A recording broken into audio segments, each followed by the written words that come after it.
میرے نبی پاک صلی اللہ علیہ وسلم نے فرمایا دو بھائی اگر ناراض ہوں تو جو صلح پہلے کرے گا وہ جنت میں پہلے جائے گا، آگے آگے چلے گا۔ مہربانی فرمائیں سب سے پہلے اپنی زندگی سے یہ عداوت نکالیں۔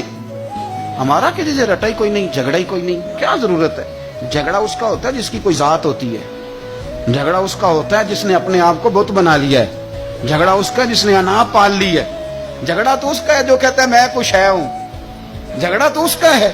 لیکن اگر میرے بھائی تیری ذات کوئی نہیں، تیرا رٹا کوئی نہیں، تو پھر حضرت سیدنا بلال حبشی حضرت ابو ذر غفاری سے ناراض ہو گئے تھے۔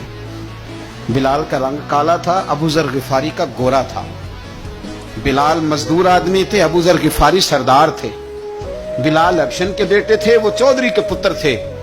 لیکن نبی پاک صلی اللہ علیہ وسلم نے فرمایا ابو ذر میں تب راضی ہوں اگر تجھ سے بلال راضی ہو تو سیدنا ابو ذر غفاری نے ایک منٹ نہیں لگایا، ذات کا بت کوئی نہیں تھا، جا کے تو جناب بلال کے سامنے لیٹ گئے، کہنے لگے حبشن کے بیٹے اٹھا اپنا پیر اور میرے منہ پہ رکھ، میں دنیا والوں کو بتاؤں کہ تھا تو حبشن کا بیٹا، پر مدینے والے رسول نے تجھے کتنی عزتیں عطا کر دی۔